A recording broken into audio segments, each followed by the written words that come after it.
Cameras captured the attack in stark detail. Two men moving with speed, their shots precise and unhesitating, striking Yusuf Nazlioglu as he stood by his car. The violence was sudden, calculated and without pause. It left an entire community asking the same question. Why? Was this the settling of a gangland score, or did another motive lie behind such ruthless action? Tonight, we take a closer look at the case that shocked Australia. We will break down the evidence, trace the disputes that set these events in motion, and examine how investigators pieced the story together. Stay with us, share your thoughts in the comments, and subscribe to follow each step as we uncover the full picture of this extraordinary case. Rhodes, situated on the banks of the Parramatta River in Sydney's inner west, had undergone significant redevelopment in the years leading up to 2022. Formerly an industrial area, it had become a densely populated residential hub, marked by glass-fronted apartment towers, landscape parks, and a foreshore walkway. Walker Street, where many new buildings stood, reflected this transformation and was home to hundreds of residents who expected safety and routine in an otherwise busy city.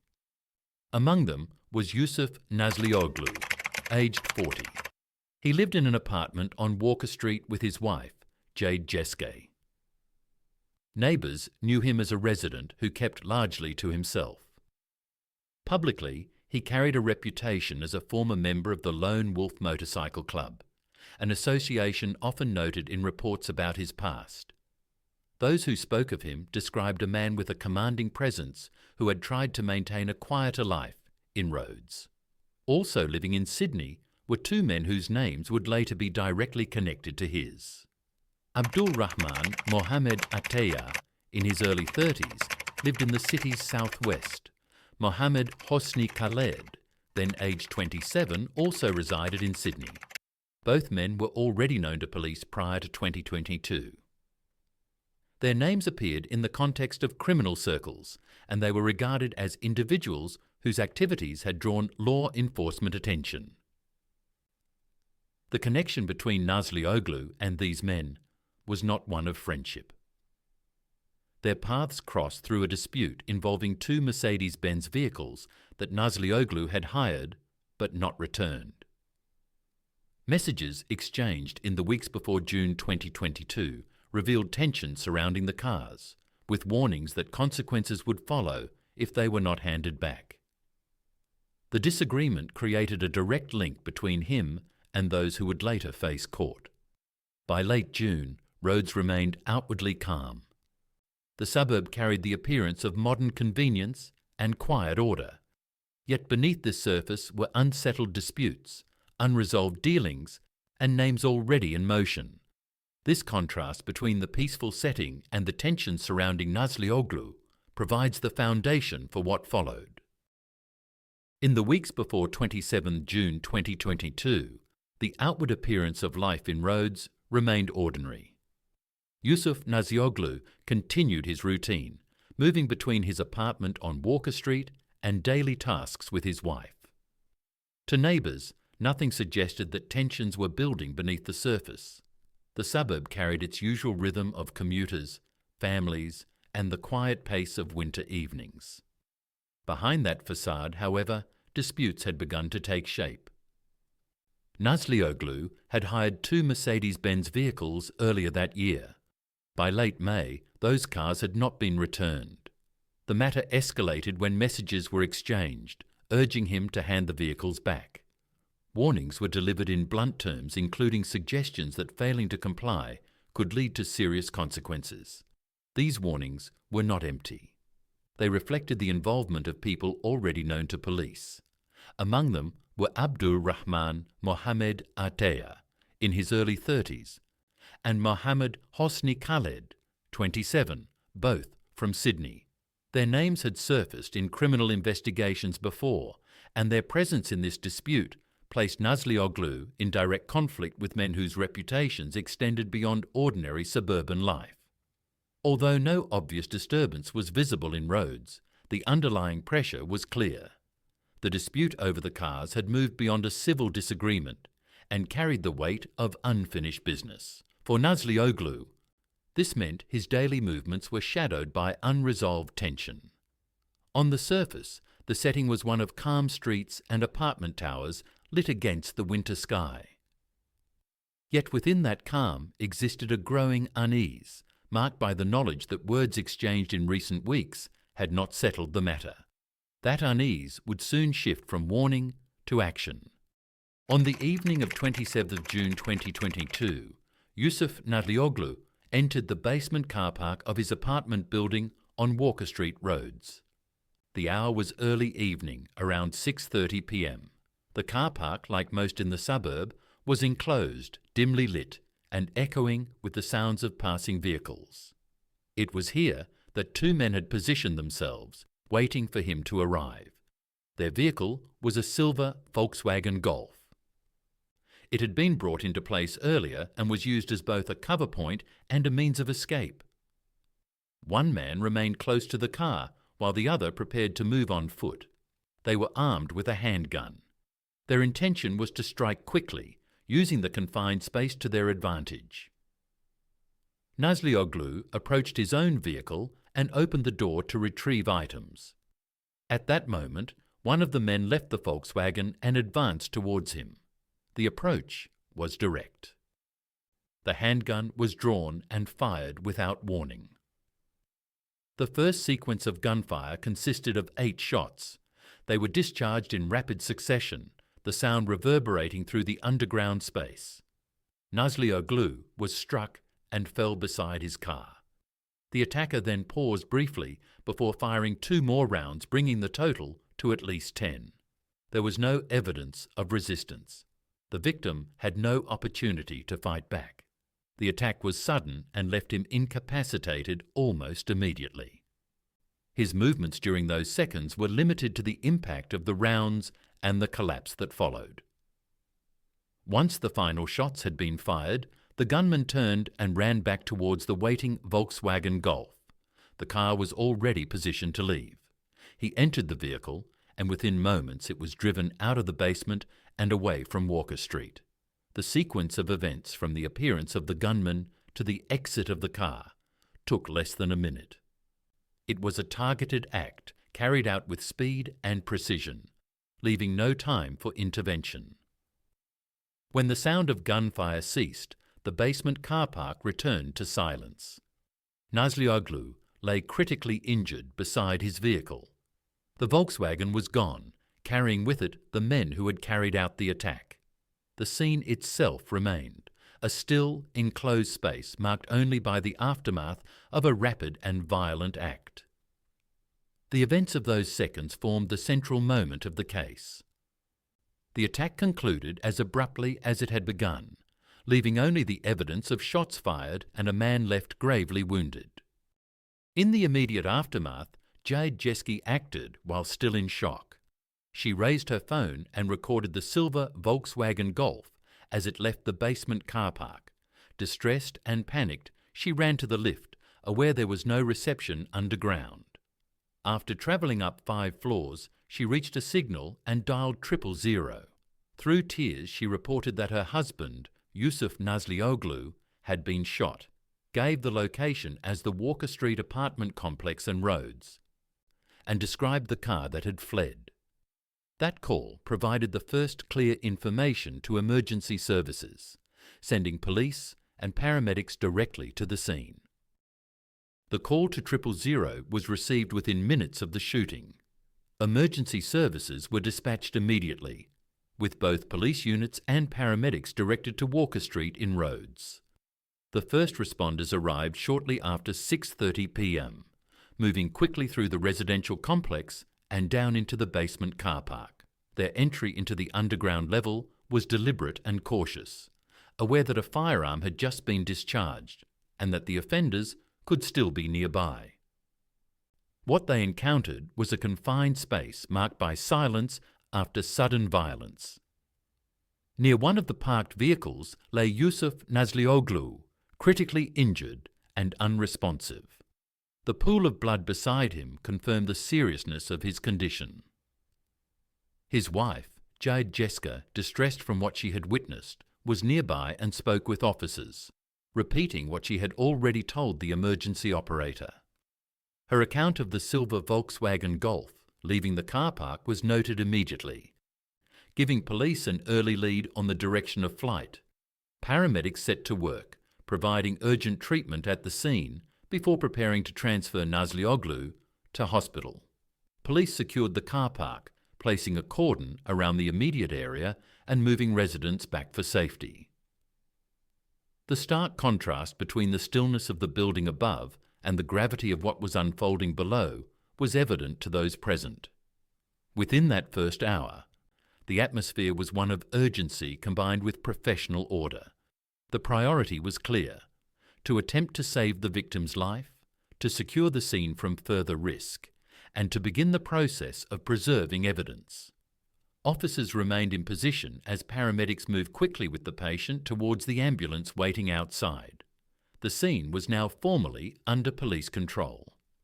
What followed would be the systematic examination of the basement and the first forensic steps taken in a case that had already gripped attention. Once the car park was secured, forensic specialists and crime scene officers commenced their work. The area was carefully photographed and mapped before any movement of evidence. Pools of blood marked the spot beside the vehicle where Yusuf Nazlioglu had fallen. Patterns on the concrete floor were documented to preserve the sequence of what had occurred. No firearm was recovered at the scene, but casings from the discharged rounds were collected and bagged for later ballistic analysis. Each item was handled under strict procedure to maintain the chain of evidence. The body was formally examined in situ by forensic officers before being transported for a full post-mortem. Initial observations confirmed multiple gunshot wounds to the torso and limbs, consistent with a close-range attack. The direction of several rounds indicated that the shooter had fired directly as Nazlioglu stood by his car, with additional shots discharged after he collapsed. The number of wounds aligned with earlier reports that at least 10 rounds had been fired. Time of death was recorded in the hours after his transfer to hospital. Paramedics had worked to stabilise him, and he was transported under emergency conditions. But the extent of the injuries proved critical.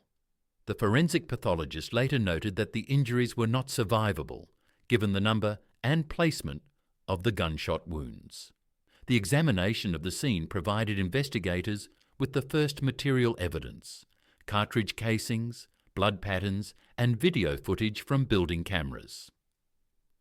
Together, these elements formed the basis for reconstructing the sequence of the shooting.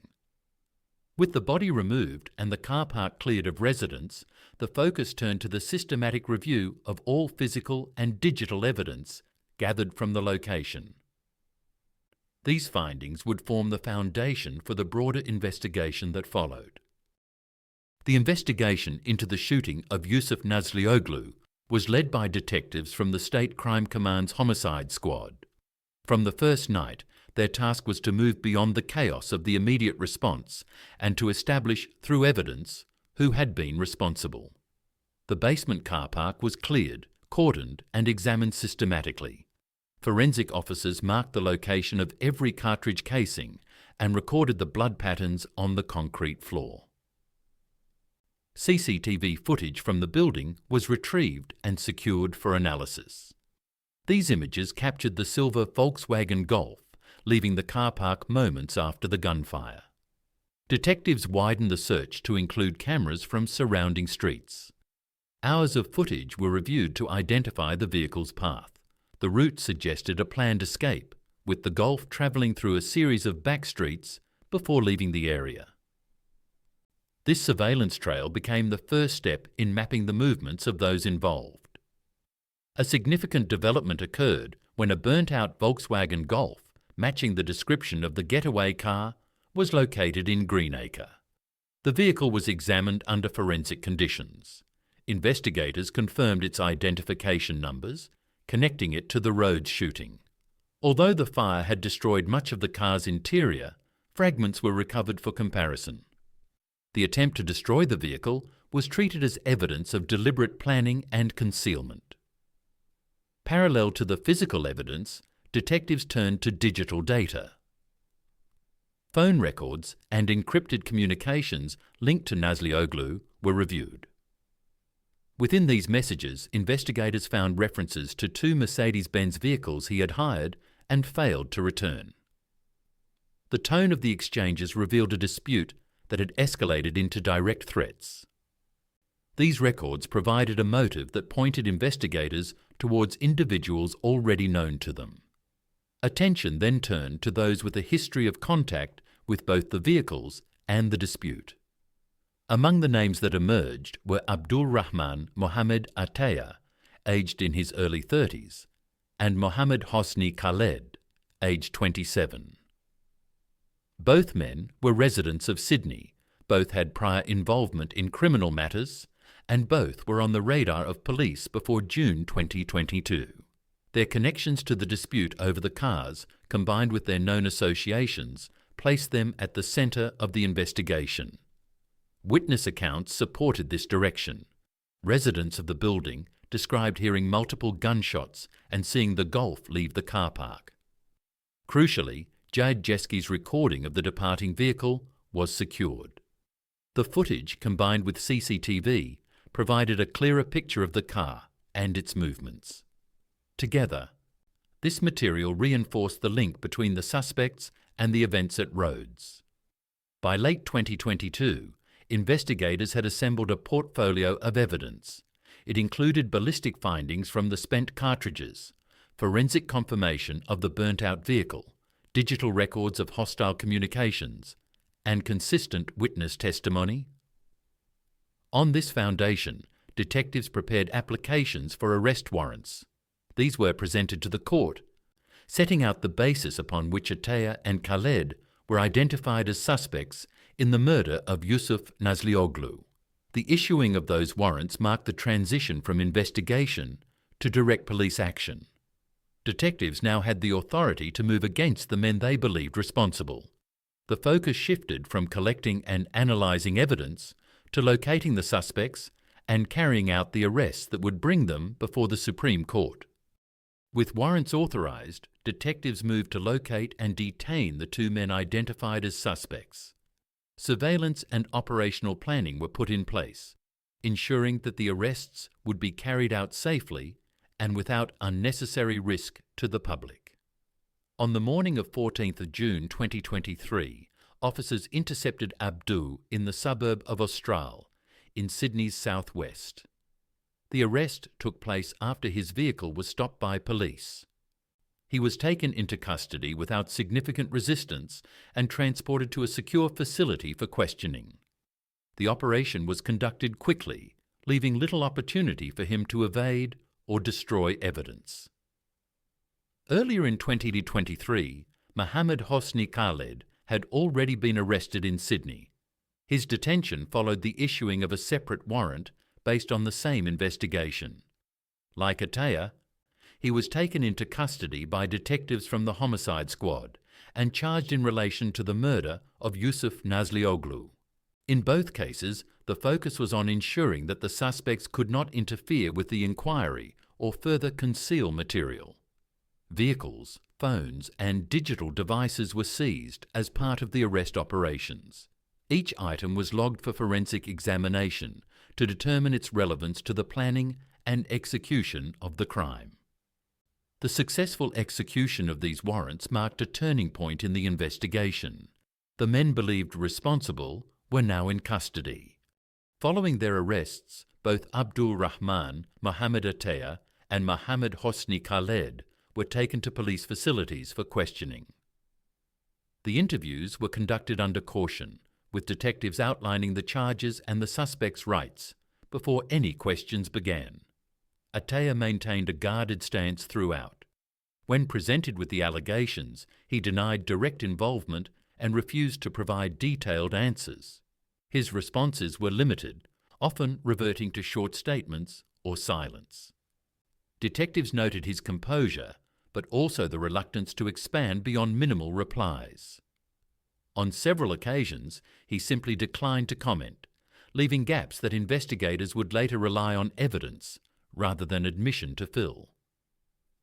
Khaled, by contrast, appeared unsettled during his interviews. While he also denied responsibility, his demeanour shifted between calm and visible unease. At times, he offered explanations that did not align with the sequence already established by police, creating inconsistencies in his account. These contradictions were noted and recorded carefully. His tone fluctuated, suggesting awareness of the weight of the charges he faced. Neither man provided information that advanced the inquiry. Their refusal to admit involvement meant the case would rest heavily on the body of evidence already secured. The interviews were documented in full, forming part of the prosecution brief later prepared for court. The interrogation phase did not yield confessions, but it confirmed the position of the suspects, both men denying guilt, both maintaining distance from the allegations. This outcome placed emphasis on the evidence package that investigators had compiled, ensuring that the case would progress through the judicial process rather than being resolved in the interview room. With questioning complete and the suspects formally charged, attention turned to consolidating the case for trial. The next step involved bringing together all witness accounts, forensic results, and digital records into a brief capable of withstanding scrutiny in the Supreme Court. With the suspects in custody, investigators turned to consolidating the brief of evidence. Forensic reports confirmed the ballistic link between the spent cartridge cases and the handgun type believed to have been used, although the weapon itself was never recovered. CCTV footage from the apartment complex and surrounding streets was collated, showing the silver Volkswagen Golf entering and leaving the car park at the critical times. The burnt-out Golf, located in Greenacre, was formally identified as the getaway car, and forensic analysis tied it to the escape route. Witness accounts were also central. Jade Jeski's statement, together with her phone recording of the fleeing vehicle, formed key components of the case. Other residents provided corroborating descriptions of the gunfire and the sound of the car leaving the basement. This combination of physical, digital, and testimonial evidence created the framework for prosecution. The brief was prepared for presentation to the Supreme Court, paving the way for trial proceedings. The trial of those accused over the shooting of Yusuf Nazlioglu was held in the Supreme Court of New South Wales. Across several weeks, the jury was presented with CCTV recordings, forensic findings, digital communications, and witness testimony, including the statement of Nazlioglu's wife, Jade Jeski. The Crown prosecution argued that the material demonstrated a joint criminal enterprise, with each man playing a role in planning and carrying out the attack in the Rhodes car park. Defence lawyers sought to cast doubt on the reliability of the evidence, questioning both the accuracy of CCTV images and the interpretation of digital records. They argued that there was no direct proof placing their clients at the scene with a weapon in hand. The court process was extensive, with careful attention given to each piece of evidence and the legal directions provided to the jury. In June 2025, the jury delivered its verdicts. Abdul Rahman Mohammed Ataya, aged in his early 30s, and Mohammed Hosni Khaled, 27, were each found guilty of murder. A third man, Mohammed Baltagi, aged 26, was acquitted and released. At this stage, sentencing has not yet been handed down. The court will return at a later date to determine the non-parole periods and the overall terms of imprisonment. For the family of the victim, the verdicts marked a turning point, though the legal process is not yet complete. The verdicts in the Supreme Court did not pass quietly.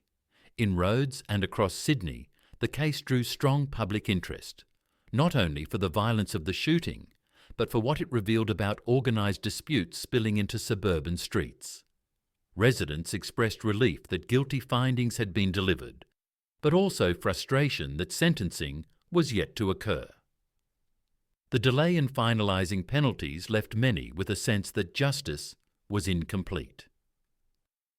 Community members spoke of their concern that such an act could be carried out in an apartment complex surrounded by families. Local groups organised small gatherings in the weeks following the verdicts. Flowers and candles were placed near the entrance of the Walker Street building where Yusuf Nazlioglu had lived, a quiet acknowledgement of loss and the trauma felt by those close to him. Commentary from officials reflected both recognition of the verdicts and awareness of the community's unease.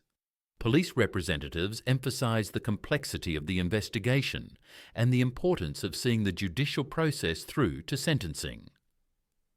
Local leaders noted the fear such incidents generated and called for continued vigilance against violent crime. For many in the public, the brutality of the shooting and the scale of the police operation left lasting impressions. The knowledge that the men found guilty were awaiting sentence became a point of ongoing discussion, underscoring the expectation that the law would respond firmly once the court reconvened. The case of Yusuf Nazlioglu highlights the persistent impact of organised crime and violent disputes within Sydney. The shooting in a residential car park showed how private conflicts, when left unresolved, can spill into public spaces and endanger entire communities. It underlined the vulnerability of ordinary people when violence is carried out with such determination and disregard for human life. The investigation and trial demonstrated the role of law enforcement and the courts in bringing offenders to account, though the absence of a final sentence has left a measure of unease. For the wider community, the case is a reminder of the need for vigilance, for the strength of legal processes, and for ongoing efforts to reduce the influence of criminal networks. As the court prepares to return for sentencing, the lesson remains clear. Violence leaves deep scars, and justice, though sometimes delayed, must respond with certainty. What do you think this case says about violence in our communities and the way justice should respond? The murder of Yusuf Nazlioglu in a residential car park has raised questions not only about organised crime, but also about safety in the places where we live.